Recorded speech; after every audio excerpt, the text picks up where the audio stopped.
ፋኖ ኣብ ምዕራብ ትግራይ ዝምልከት ታሪኻዊ ውሳነ ወሲኑሎ ዝብል መረዳእታ ኣውፂሕና ኣሎ ብርግጽ ምዕራብ ትግራይ መታለሊ ንናይ ኣምሓራ ኢሊት ገይሩ ኣብ መንጎ ኣምሓራን ትግራይን ዘሎ ኣፈላላይ ኣፈላላይ ፈጢሩ እቲ ዝፈጠሮ ኣፈላላይ እውን በብግዚኡ እንዳስፍሐ ንክኸይድ ናይ ጸላኢ ሽርሒ ከም ዝነበረ ይፍለጥ እዩ ምዕራብ ትግራይ ፈጺምኩም ክትረኽብዎ ኣይትኽእሉን ዝብል ከዓ በኣምባሳደራቱ ገይሩ ኣብዪ ኣሕመድ ይነግረና ነይሩ እዩ ስሌማን ደዴፎ ዝተዛረቦ ምዕራብ ትግራይ ኣመልኪቱ ዝተዛረቦ ተስታውስዎ እዩ ምዕራብ ትግራይ መሊሶም ረኺቦማ ማለት ኢትዮጵያ ሙሉእ ብሙሉእ እህጊርና ማለት እዩ ፍጹም ቀይ ባህራችን ነው ይብለካ ነይሩ ለዚ እዚ ዝብሉ ዝነበሩ ጸላእቲ ኣብ መንጎ ተጋሩን ኣምሓሩን ኣፈላላይ ፈጢርካ ምዕራብ ትግራይ ናይ ሰሜን ምዕራብ ክፋል ዝኾነ ጸለምቲ ከምኡውን ናይ ደቡብ ትግራይ ክፋል ዝኾኑ ሓደ 6 ወረዳ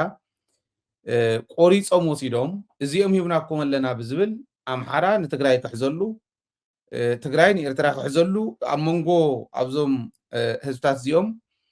ኣፈላላያት ፈጢሩ ንኹሉ ነንባዕለና ኺሱ ክነብር ኢቲ ናይ ጸላእ ዕላማ ነይሩ ሕዚ ኣብ መንጎ ፋኖ እውን ኣፈላላያት ኣይተፈጠሩን ማለት ኣይነበረን ምዕራብ ትግራይ ዝምልከት ነገር ግን ሕዚ ናይ ሓባር ጸላእ ኣለና ናይ ሓባር ጸላኢና ክንድምስስ ናይ ግድን እዩ ኢሎም ኣብ ዝኸድሉ ግዜ ኢና ዘለና ስለዚ ውሳነ ፋኖ ኢሎም ዝለኣኹልና ናይ ውሽጢ ፍልፍላትና ኣብ ፋኖ ዘለዉ ማለት እዩ ምዕራብ ትግራይ ብርግጽ ዘላቕዲት ውሳነ ይኮነን ኣተሓዛና እዩ ዝውስኖ ኣካይዳና እዩ ዝውስኖ ናይ ትግራይ መሪሕነት ህዝቡ ከመይ ገይሩ ወዲቡ ይኸይድ ብዛዕባ ምዕራብ ይኹን ብዛዕባ ካልእ ከባቢ ትግራይ ከመይ ገይሩ ላዕላውነቱ ከኽብር ይመርሕ ዝብል እዩ እቲ ኩነታት ዝውስኖ ምዕራብ ትግራይ ፈትዮም ባዕሎም ክመልስዎ እዮም ኣይኮነን ዘሎ ምዕራብ ትግራይ ህዝቢ ትግራይ ብደቁ ብሰራዊት ትግራይ ኣቢሉ ኣብ ዝሕዘሉ እዋን ግን ናብ ምዕራብ ትግራይ ገጾም ናብ ሰራዊት ትግራይ ገጾም ከተኩሱ ዝኽእሉ ናይ ኣምሓሩ ዕጡቃት ከም ዘይህሉ ፋኖ ነዚዩ ብደንቢ ገይሩ ኣሚኑሉ ከም ምዃኑ ኣረጋጊጾም ሓቢሮምን ኣሎ ምዕራብ ትግራይ ምምላስ ብርግጽ ንሳቶም ዝብልዎ ዘለው ኣነ ሕዚ ናይ ፋኖ መራሕቲ እውን ነዚ እንተሰሚዖሞ ምዕራብ ትግራይ ማለት ምዕራብ ትግራይ እዩ መሬት ትግራይ እዩ ዘይኮነ ልክዕ ባዕሎም ከም ዝብልዎ ኣሳ ጎርጓሪ ዘንዶ ያወጣል ከይኸውን ዘንዶ ከይወፅእ ምጥንቃቕ ከድልዮም እዩ እዕርዩ ከምቲ ሕዚ ወሲኖሞ ዘለው ዘላቒ ዝኾነ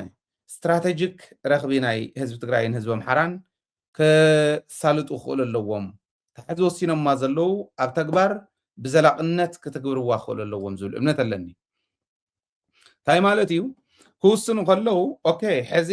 ምስ ትግራይ ዘበኣስ ነገር የብልናን ምዕራብ ትግራይ ኣብ ዝሕዝሉ እውን ምስ ኣብዪ ኣሕመድ ኮይና ናብ ትግራይ ኣይንትኩስን እያ ታውሳኖ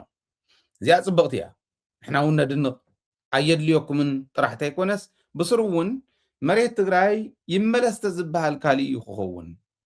ከም ዝበልክዎ ኣሳ ጎርጋሪ ዘንዶ ያወጣል ከይኾነኩም ምጥንቃቕ ከድልይ ትኽክል ኢኹም ሓደ ንስ እዩ ካልኣይ ኣብዪ ኣሕመድ ናይ ሓባር ጸላኢ ጥራሕ ኣይኮነን ኣማራን ኣጠፋለሁ ኢሉ ነጊሩና ይብል ታየደንዳ እንተኾነ ቃል ብቃል ኢሉና ኢሉ ትግራይ ከጥፈ ይደልን ኣይኮነን ዝብለኩም ዘሎ ኣምሓራ ንምጥፋእ ትግራይ ቀዲምካ ምጥፋእ ዕላሙ እዩ ነይሩ ንምንታይ ህዝቢ ትግራይ ብናጽነቱ ብዲሞክራሲያውነቱ ብፍትሓውነቱ ስለ ዝፍለጥ ንናጽነቱ እውን ክቃለስ እዩ ንፍትሓውነት ንፍትሒ ደቂ ሰባት እውን ክቃለስ እዩ ንዲሞክራሲ እውን ክቃለስ እዩ ስለዚ ህዝቢ ትግራይ ርእሱ ብዘቕናዓሉ ቁፅሪ ርእሶም ዘቕንዑ ስለ ዝኾኑ ብሄር ብሄረሰባት ኣምሓራ እውን ሓዊሱ ህዝቢ ትግራይ ርእሱ ከድንን ምግባር ሓደ ዕላማ ኢሎም እዮም ወሲዶም እዚ ዝገብር ነይሩ ስለዚ ቀዲሞም ትግራይ ኣጥፊዮም እቲ ዋና ዕላማ ግን ኣማራ ነጠፋለዉ ኢሉኒ ኢሉ ታየደንዳ ባዕሉ ከም ዝነገረና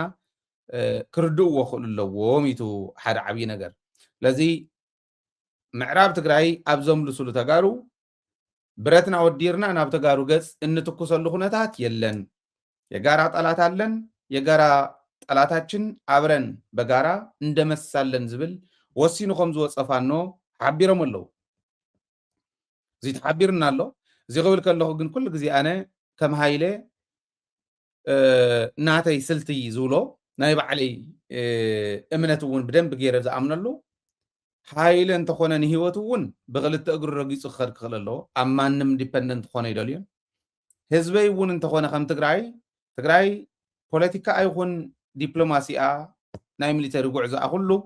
ብክልተ እግሩ ጠጠው ዝበለ ክኾን ክኽእል ኣሎ ንእከለ ኣሚንና ዝገበርናዮ እዎ ኸዲዖሙና ኢልካ ፅባሕ ንጎ ዋጋ ትኸፍለሉ ኩነታት ክህሉ የብሉን ጥንቃቄ የድሊ እየ ዝብል ዘሎ ትማሊ ክወሲኖም ነይሮም ከምዚ ይብሉ ኢልና ኣይተፀበናዮምን ዝበሃል ናይ ጌጋ መንገዲ እዩ ጌጋ እዩ ሕዚ እውን ተጠንቂዕኩም ኢኹም ክትሕዝዎ ዘለኩም ዝብል እምነት እዩ ዘለኒ ነዚ ዝኸውን ጀነራል ተፈራ ማሞ ዝበሎ ኣሎ ጀነራል ተፈራ ማሞ ምስ ህወሓት ምስ ቲፒኤልኤፍ ይኹን ምስ ቲዲኤፍ ወሲና ኢና እኛ ወደ እነሱ አፈሙዝ ምናቀናበት እነሱም ወደኛ አፈሙዝ የሚያቀኑበት የለም ይሉ ተዛራው ነው ደግሞ በነገብረ ጽዮን የሚመራው ኃይል አለ በስሩ ጀነራሎችና ቀደም ሲል ያው የህወሓት ነባር ታጋዮች ያሉበት ነው ይህ ኃይል በግልጽ ተናግሯል ለኛም በግልጽ ነው ከፋኖ ጋር አንዋጋም የትግራይ ህዝብ ወደፊትም የሚኖረው አማራ ጋር ነው ስለዚህ ሌላ እንትን አንፈጥርበትም ክፍተቶች ካሉ በውይይትና በውይይት ብቻ እናድርገው ከፋኖ ጋር መተባበር እንፈልጋለን ያለ ነው እኛም ይሄን ተቀብለናል እና ህወሓትን ይዞብን ሊመጣ እናል ህወሓትኛም ብለው አገሩ አይደለም እንዴ ስለዚህ አገራቸው ነው እናንተ ጋር መስራት እንፈልጋለን የባለፈው ጥራሻ ያስፈልግም በጦርነት በሁለታችን መካከል የለም ህልውናችን እያጠፋ ያለ ኃይል አለ ነው ህልውናችን ኡን ካደረግነ በኋላ ደግሞ ከሌሎች ጋር ሆነን የጋራ የሆነ አጀንዳ ዘርግተን እንጓያለን ብሏል ይሄን እንቀበላለን ይሄን ሌላ አይደለም አጠፋችኋለሁ አሁንም እናንተ እያለ ያለን ግን ከብልጽግና ጋር አብሯል እሱን ለብልጽግና በሰጠነው ልክ እንሄድበታለን ነው ይሄ ተደጋጋሚ አንዳንዶች ብቅ ይያሉ ማያውቁትን ሲዘላብዱ ሰምተን ነው እዚህ ላይ ለመናገር የተገደደው ሁለት ኃይል አለ ይሄ ሁለት ኃይል ቅድም ባሉት ደረጃ ነው ምክንያቱም ከብልጽግና በላይ ጥላት የለንም አልነኮ እኛው ከብልጽግና በላይ ምን ትለኝ ሌላ ጥላት የለኝም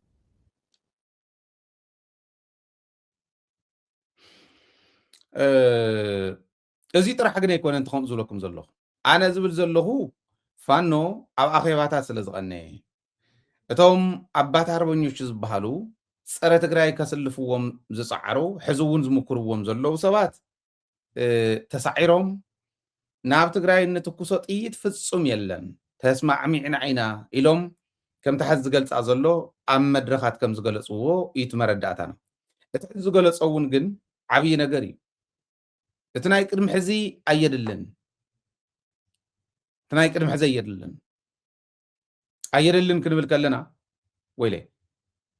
ከምታ ንሶም ንዑ ንትግራይ ንውጋእ እያ ተባሂሎም ሽፍታ ናይ ኣርማጭሆ ሽፍታ ናይ እከለ እንዳተባሃለ ብሊስታ ክፅዋዕ ከሎ ንሰራዊት ትግራይ ኮንዑ ምሓር ኣዋግኡን ኢሉ ሓቲትዎም እዩ ንሰራዊት ትግራይ ኮንዑ ንኤርትራ ኣዋግኡን ኢሉ ሓቲትዎም ተሰብኣይ ነቲ ሓደ እናጠቐምኩ ነቲ ሓደ ተጠቒመ ነቲ ሓደ ከጥፍእ እየ ኢሉ ሓሲብዎ ዝመፀ ግን ዝሰበርዎ በላሕቲ መራሕቲ ሰራዊት ትግራይ እዮም በላሕቲ መራሕቲ ፖለቲካ ትግራይ እዚ ዝተሰበረሉ ኣብ ትግራይ እዩ ስለዘየድልን ከምቲ ናይ ቅድሚ ሕዚ ዝበለ ትግራዋይ ነይሩ አያስፈልግም ካሁን ቀደሙ የተደረገው አያስፈልግም ኢሉ እዩ ህወሓት ኢሉ ትክክል እዩ ተግባር ኢሉ ባይዘወይ እንታይ ማለት እዩ በድልኩምና ኢኹም መመፂና ክንብድለኩም ይበልናን መሬትና ብነምልሰሉ ከዓ ሓሳስ መሰስ ዝብል እንተሃልዩ ኣብ መንጎም ሓራን ትግራይን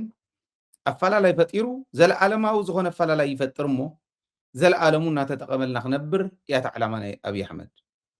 ናይ ኣምሓራ ገባር ካብ ዓዲ ኣምሓራ ካብ ዝኾነ ይኹን ኩርና ዓዲ ኣምሓራ ንኣውሮፓ ናብ ዓረብ ሃገራት ኣይኮነን ኣድግፂዕኑ ክኸይድ ቅድሚ ሕዚ ኢለኩም እዩ ኣርግጽዒኑ ዘጓሕ ዝብሎ ናብ ትግራይ እዩ ናይ ትግራይ ገባር እውን ዓዲ ኣምሓራ እዩ ዕዳጋ እዩ ክልቲኡ ተሓባቢሩ እዩ ዝኸይድ ንሱ ጥራሕ ኣይኮነን ሓደ ነቲ ሓደ እንዳሓገዘ ሓደ ነቲ ሓደ ሓራ እንዳውፀ ኣብ ፀጎሙ እንዳበፅሐ ዝመፀ እዩ ሕዚ እውን ከምኡ ክቅፅል ዘሎ ወይ ኢልና ኢና ክንከይድ ዘለና እዩ እዚዩ ኣሚኖም ክገብርዎ ድዮም እስካዕ መወዳእታ ክዘልቁ ድዮም ከምቲ ንሕና ንኣምኖ ክንድቲ ንሕና ንትንትኖ ዘለና ኣብዚ ከምኡ ገይሮም ተንቲኖም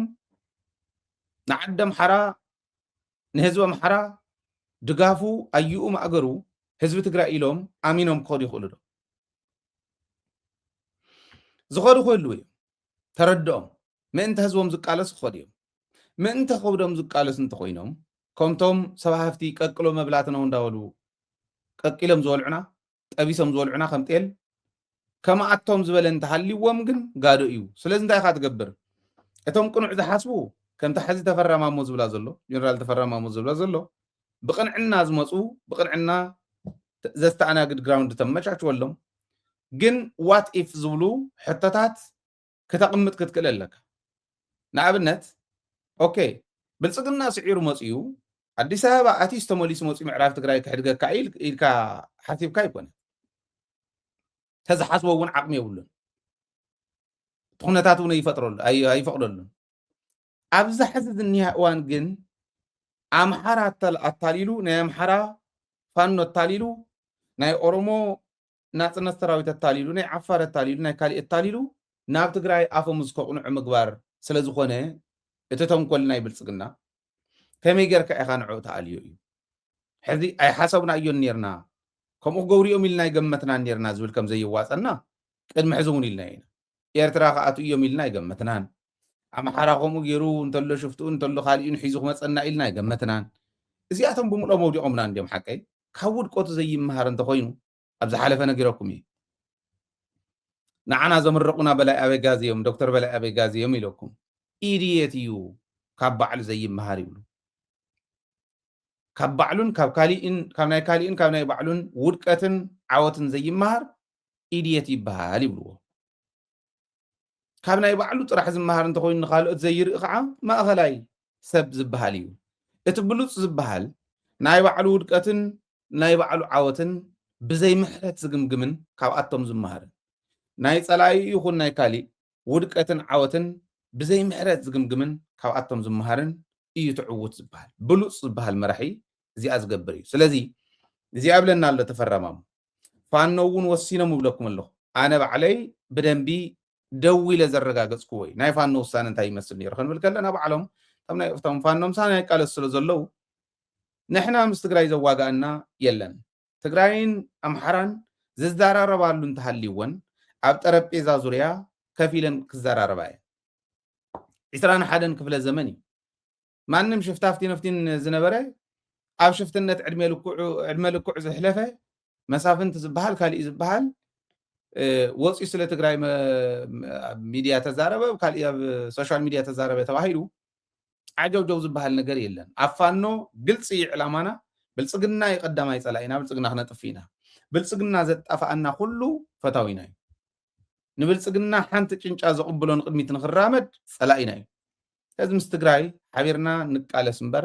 ነንባዕልና ንዋጋ ኣይኮንናን ዝብል ውሳነ ወሲኖም ከም ዝወፁ ኣረጋጊፅና ኢና ባዕሉ እውን ኣብዚ ኣረጋጊፁልና ኣሎ ዘመነ ካሴ እውን መልእክት ተሕሊፉ ብቻውን ለማቆም ነው ከ3 ዓመታት በፊት ሁሉም የጨዋታው ተሰላፊ የየራሱን ስሌት ይዞ በፕሪቶሪያ መድረክ ቢጫወትም በስምምነቱ ውስጥ የነበሩ የብዙዎች ተሰላፊዎች ድብቅ የጋራ ግብ ግን መቀጣጠል ጀምሮ የነበረውን የአማራና የአብዮት እሳት በጋራ የማጥፋት እቅድ ነበር ብዬ አምናለሁ። በዚህ አደገኛውን ሰደድ የማጥፋት ተልዕኮ ውስጥ ህወሓትና ብልጽግና በደስታ አብረው እንደሚሰለፉ የፕሪቶሪያ ስምምነት ሽማግሌዎችም እርግጠኞች ነበሩ ማለት ይቻላል። ምናልባት የትግራይ ኃይሎች ታሪካዊ ውሳኔ ወስነው ራሳቸውን ግሉል አድርገው ማቆማቸው እስኪታወቅ ድረስ በቀላሉ አማራን ጨፍልቀው ወደ ኤርትራ መሻገርና የየራሳቸውን ግብ ማሳካት እንደሚችሉ እርግጠኞች ነበሩ።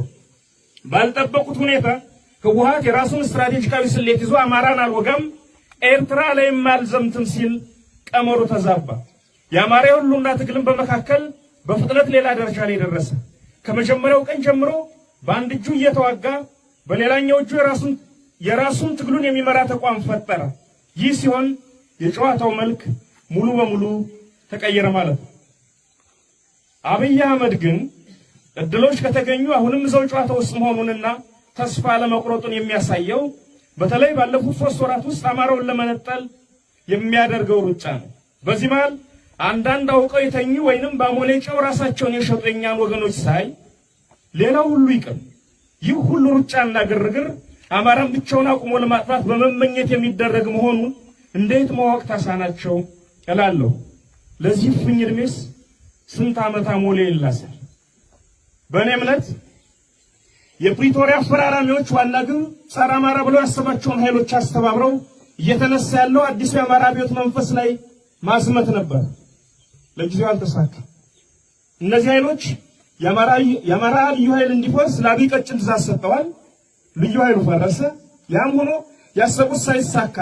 እንዲያውም የፈረሰው ልዩ ኃይል ለትግሉ ልዩ ግብአት ሆነ። ትንሽ ገፋና ደፈር አድርጌ ከደመደም የፕሪቶሪያው ስምምነት በራሱ የአማራ ትንሣኤ ፍርሃትና ድንጋጤ ውጤት ነው። አማራው ባይነሳ ኑሮ የፕሪቶሪያ ስምምነትም አይፈጠርም ነበር። ለዚህ ነው አንዳንድ ወገኖች የአማራ የህልውና ትግል የዘመናት ፍጅትና መጎሳቆል ውጤት መሆኑን ረስተው በፕሪቶሪያው ስምምነት ምክንያት የተፈጠረ ኩርፊያ የወለደው ሊያስመስሉ ሲሞክሩ ሲታይ አስቂኝና አስተዛዛቢ የሚሆነው ፕሪቶሪያ የአማራን ትግል አልወለደም። የአማራ መነሳት ፕሪቶሪያን ወለደኝ። ኦኬ፣ እዚህ ላይ ግን ትንሽ ኮመንት መስጠት ያስፈልጋል። ማለት ርኢቶ ከእምጥ ከለኹ ታሪክ ከይዛባዕ እዩ። ንሕና ኣብዚ ከፊልና ዘለና ናይ ማሕበራዊ ሚድያ ፍራንክ ከም ዝኣርዩ ቆልዑ ኣይኮናን። ማሕበራዊ ሚድያ ባዕሉ ማለት ዝፈጠሮ ቢዝነሳት ኣሎ። ስራሕ ዕድል ንዘይብሎም ስራሕ ፈጢሩ እዩ የስተናዕቆ ይኮንኩን ዘሎ ሃይለው ዝኸፍ ዝበለሉ ግን ፖለቲካዊ ከይዲ ናይ ኢትዮጵያ ፖለቲካዊ ቃልሲ ናይ ኢትዮጵያ ስለተረድኦን ታሪኹ እንዳበላሸውሉ ታሪኹ እንዳበልዕሉ ጅግንነቱ እንዳሰረቁ ጅግንነቱ እንዳተላበሱ ነቲ ጅግና ህዝቢ ነቲ ታሪኻዊ ህዝቢ ታሪኹን ጅግንነቱን ሰሪቆም ከጥፍእዎ ዝደልዩ ሓይልታት ንምቅላስ እዩ ጌጋ እዩ ተዛሪቡ። ሕዚ ናይ ኣምሓራ ቃልሲ እቲ ሕዚ ዝኸይድ ዘሎ ዋላ እንተደገፍናዮ ታሪክ ክዛባዕ ከሎ ግን ስኢልና ንርኢ። ንኣብነት ፕሪቶሪያ ዝተገበረስ ኣምሓራ ናይ ኣምሓራ ፋኖ ቃልሲ ስለ ዝጀመረ ኢሉ ሓሶት ፕሪቶሪያ ክፍረም ከሎ እኮ ናይ ኣምሓራ ፋኖ ባዕሉ ኣብ ፅምብላ ኣብ ማእኸላይ ኢትዮጵያ ኣብ ማእኸላይ ትግራይ ማይ ቅነጣል ኣከባቢ ብታሕታይ ብደቡብ ትግራይ ኦፍላ ወይለ ሕዚ ኣይኮነ እንዲ ተደፊኡ ዝወፀ ሕዚ እኮ እዩ ተደፊኡ ወፂኡ እምብለ ኢሉ ናይ ኣምሓራ ፋኖ ብናይ ፋኖ ኣደረጃጅ ኣብ ትሕቲ ፋኖ ኮይኑ ደቡብ ትግራይ ከመይ ገይሮም በላሊዖሞ እስካዕ ማእኸል ትግራይ እስካዕ ማይ ቅነጣል ፕሪቶሪያ ተፈሪሙ ተደፊኦም ክወፅ ኣለዎም ይተግበር ክበሃል ከሎ እዮም ወፂኦም እስካዕ ፅምብላ ነይሮም። ስለዚ እንታይ እዩ ዝብለና ዘሎ ዘመነ እቱ ሕወሓት ናይ ባዕሉ ካልኩሌሽን ገይሩ ብናይ ባዕሉ ስልሒት ንኣምሓራ እውን ኣይወግእን ንኤርትራ እውን ኣይወግእን ኢሉ ትክክል እዩ። ንሕና ለባም ስለ ዝኾነት ህዝቢ ለባም ህዝቢ ዝፈጠሮም መራሕቲ ስለ ዘለውና ለባማት መራሕትና ንኣምሓራ እውን ኣይንወግእን። ምክንያቱ ዓያሹ ንህዝቦም ዘይሓስቡ ንዑና ይንእከለ ዋጉእና ስለ ዝበሎም ናይ ዕለት ሰርከ ህብስቲ ምግቦም ስርቆም ካሊእ ክገብሩ ሽፍታ ወዲ ሽፍታ ተኣኪቦም መፂኦም ጨፍጭፎምና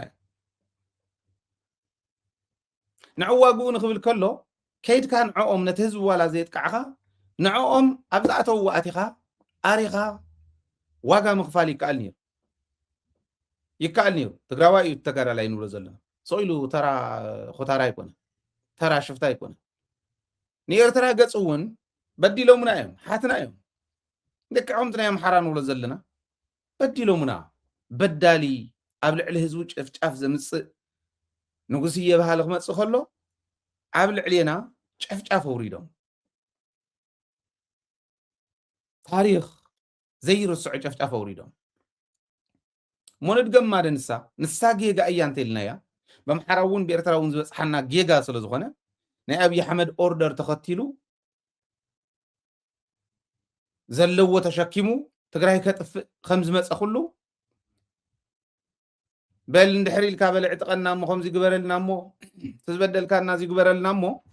ዳር ሕርየቶም ክነሪኦም ክበሃል ይከኣል ነይሩ እቲ ናቶም ናይ ዓያሺ እንተልናዮ ናይ ዓያሹ ስራሕይ እንደግምን ኢሎም መራሕትና እዚ ወሲኖም እዚ እንድሕር ኮይኑ ትርዲኢቱ ትኽክል እዩ ተትኽክል ዘይኮነ ግን ፕሪቶሪያ ናይ ኣምሓራ ቃልሲ ዝወለዶ እዩ እዩ ዝብለካ ዘሎ ናይ ትግራዋይ ቅልፅም ዝወለዶ እዩ ፕሪቶሪያ ኣብይ ኣሕመድ ፕሪቶሪያ ከይዱ ክፈራረም ከሎ መላፍንቲ ኢሉ ዘምፆ ናይ ውሽጥን ናይ ደገን በላዕተኛ ብኳሌቱ ተጎቲቱ ፕሪቶሪያ ኣትዩ ብመን ብጅግና ሰራዊት ትግራይ ሓየት ሰራዊት እቲ ዝመፀ ሽፍታ ወዲ ሽፍታ እውን ነበለት ትመስክር ማይ ቅነጣልን እዮም ነይሮም እስካዕ ድሓር ብነበለት ክኣትዉ ከለዉ ኣብ ዝባን መከላከያ ተሓዚሎም መፅኦም እዮም መከላከያ እናተኸተሉ ህዝቢ ትግራይ ደቂ ኣንስትዮ ትግራይ እናጨፍጨፉ ፈለስትን ካሊእን እንዳጨፍጨፉ ገዳማት እናሰረቁ መፅኦም እዮም ነበለት ምስ ወፅሑ ግን ተኣምራት ተሰሪሑ ሓጎስ ገብረ ይዛረቦ ነይሩ ተገርላይ ሓጎስ ገብረ ነበለት ትመስክር ዛላምበሳ ትመስክር ይብል ነይሩ ከመይ ጌርና ተዓፂፍና ክንቀብሮም ተዳሊና ከም ነበርና እውን ንሕና ኢና ንፈልጦ ኢሉ ተሸኒፍና ተሳዒርና ዝፈረምናዮ የለን ሓዚኑ ንፅድቂ ኢሉ ዝገደፈልና የለን ታሪክ ይተቐይሩ ታሪክ ፕሪቶሪያ ህዝቢ ትግራይ መላፍንቲ መፀይ ወይ ክኸዱ ከለዉ ንድሕሪት ከንሰሓቡ ከለዉ ሰራዊት ትግራይ እኮ እስካዕ ነበለት እስካዕ ዛላምበሳ ክኸዱ ከለዉ እናበልዕዎ ከይዶም እዮም እናእተው እናሕረርዎ መሬት ትግራይ ይመስክር ኪድ እንዶ መቃብራት ረኣይዎ ሕዚ ክንደይ ሰራዊት ከም ጠፎ ኤርትራ ክንደይ ሰራዊት ከም ጠፎ ኢትዮጵያ ክንደይ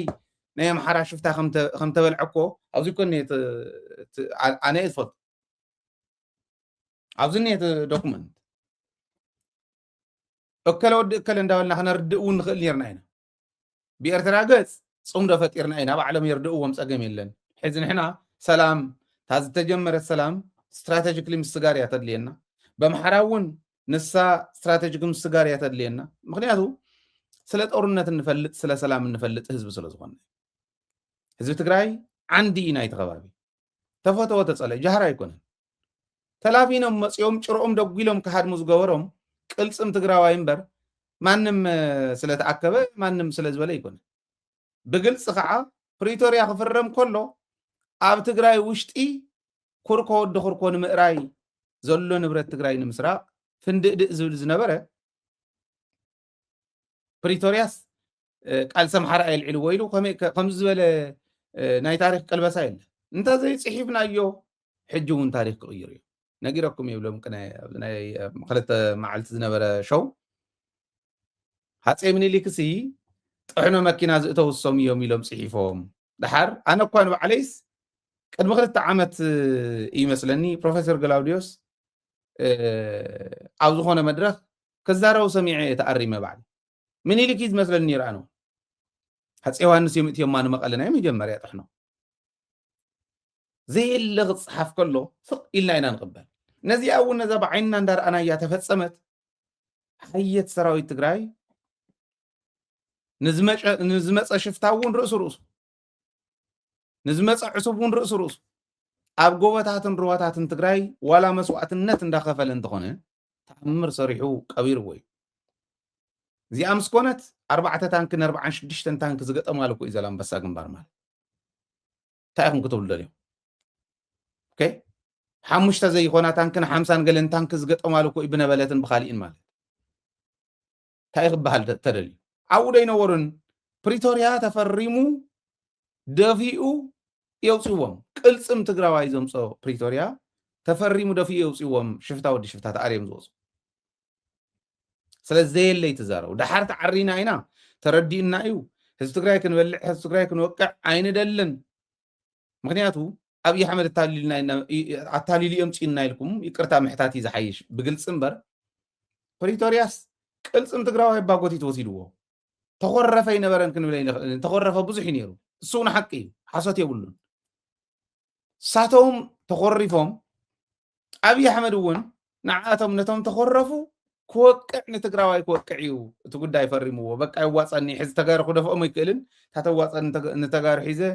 ነቶም ካልኦት ምውዳእ ነቶም ዝተረፉ ናታቶም ሒዘ ከዓ ናብ ትግራይ ምምላስ ከምዚኣ እንዳገበርኩ እንዳሓመስክዎም ክነብር እየ ታድልየተይ ግን ክፍፅማ ይኽእል እየ ኢሉ ዝፈርሞ እዩ ግን ንሳ እውን ንክሓስብ ክልተ ግዜ ንክሓስብ ዝገበሮ እቲ ክጠፍእ ተፈሪድዎ ምስ ታሪኹ ክጠፍእ ተፈሪድዎ ዝነበረ ትግራዋይ ነቶም 7-8 ሃገር ተላፊኖም ዝመፁ ሽፍታን ወዲ ሽፍታን እውን ተይተረፈ ሒዞም ዝመፁ ዲሲፕሊን ዝኾኑ ወታደራት ጨፍጫፍ ናታቶም ተቋቂሙ ንዓኣቶም ስትራቴጃይዝ ገይሩ ድቑዕ ገይሩ ፕሪቶሪያ ኣብፅሕዎም ብኻልየቱ እጎቲቱ ንኣብይ ኣሕመድ ጡልጡል እናበለ ፕሪቶሪያ ኣብፅሕዎ ኣብ ፕሪቶሪያ ተፈሪሙ ስለዚዩ ታሪክ ምቕያር ትኽክል ኣይኮነን ብመሪር መስዋእቲ ደቂ ህዝቢ ተኣምራዊ ብዝኾነ ጅግንነት ዓለም ብዘገረመ ጅግንነት ሽፍቱ የለ ኣባል ሰራዊት እየባህል የለ ቴክኖሎጂ ናይ ዓለም የለ ነዚኦም ተፃዊሩ ዳር ሕርየቶም ዘርኣዮም ሰራዊት ትግራይ ባዕሎም እውን ይብልዎ ነይሮም ደብረፅዮን እኮ ኢሉና ነይሩ ትገባላችሁ ትመጣላችሁ ግን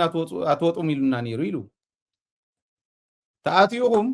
ግን ኣይትወፅዋን ኢሉና ነይሩ ደብረፅዮን ከምታ ዝበላ ከዓ ኣቲና ዘይወፁ ተሪፎም ኣብኣ ተሪፎም ኢሎም እዚ ባዕሎም ዝምስክርሉ ዝነበሩ ሕዚ ታሪክ ደው ኢልካ ስለ ዘንበብካ ወይ ብመራሒ ደረጃ ስለተነበበ ዝቕየር ታሪክ የለን ከመይ ከም ተፃሕፈ ከመይ መዓዝ መን ከም ዝወፀ ካብ ትግራይ እውን ስለንፈልጦ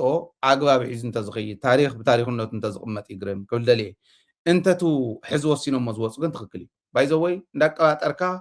ዝውሰን ነገር ስለ ዘቀባጠርካ ኣልኦ መቃልሲ ናይ ኣመይትን ክእዎም ኢልካ ታሪክ ስለ ዝፀየቕካ ትኽክል ኣይኮነን ክፅየቕ የብሉን ታሪክ ክባላሾ የብሉን ታሪክ ክዛባዕ የብሉን ታሪክ ታሪክ ከም ታሪክነቱ ይቕመጥ ክንስማዕማዕ ከለና